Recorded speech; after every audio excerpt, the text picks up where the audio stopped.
এই কালারটা দেখেই বুঝতে পারা যাচ্ছে দারুণ সুন্দর একটা ক্যানারি ইয়েলো কালারেশন তৈরি হলো। এই কালারেশনটা আসলে লেডের সল্ট এখান থেকেই কনফার্ম।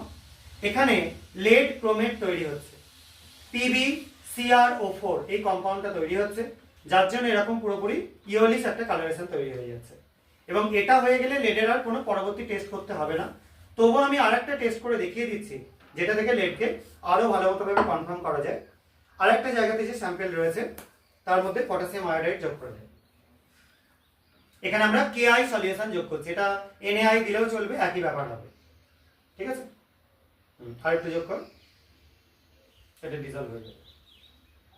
আর একটু, বেশ, এটাকে সেভ করবি না। এই যে এক্সপেরিমেন্টটা হলো, এখানে যে জিনিসটা তৈরি হচ্ছে সুন্দর একটা সোনালী বর্ণের পদার্থ, যেটাকে আমরা গোল্ডেন রেন এক্সপেরিমেন্টও বলে থাকি। এই এক্সপেরিমেন্টটা করলে এখানে PbI তৈরি হয়, সরি PbI2 তৈরি হয়, এবং একদম কনফার্ম হওয়া যায় যে এটায় Pb আছে। অনেক দেবদেবীর মুখে যে ইয়েলো কালারটা করা হয় সেটা কিন্তু এই কম্পাউন্ডটা ইউজ করেই করা হয়। একটা সুন্দর চকচকে ভাব রয়েছে, এটা যদি ক্রিস্টাল করা হয় প্রচন্ড চকচকে একটা স্মুথ ক্রিস্টালে পরিণত হবে। এবং এই দুটো পরীক্ষা করলে দুটোর কিন্তু কালার এক হবে না।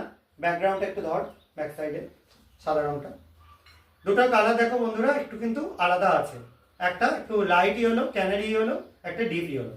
এই দুটো থেকেই কিন্তু আমরা একদম কনফার্ম হয়ে যেতে পারবো যে কোনটা লেড রয়েছে।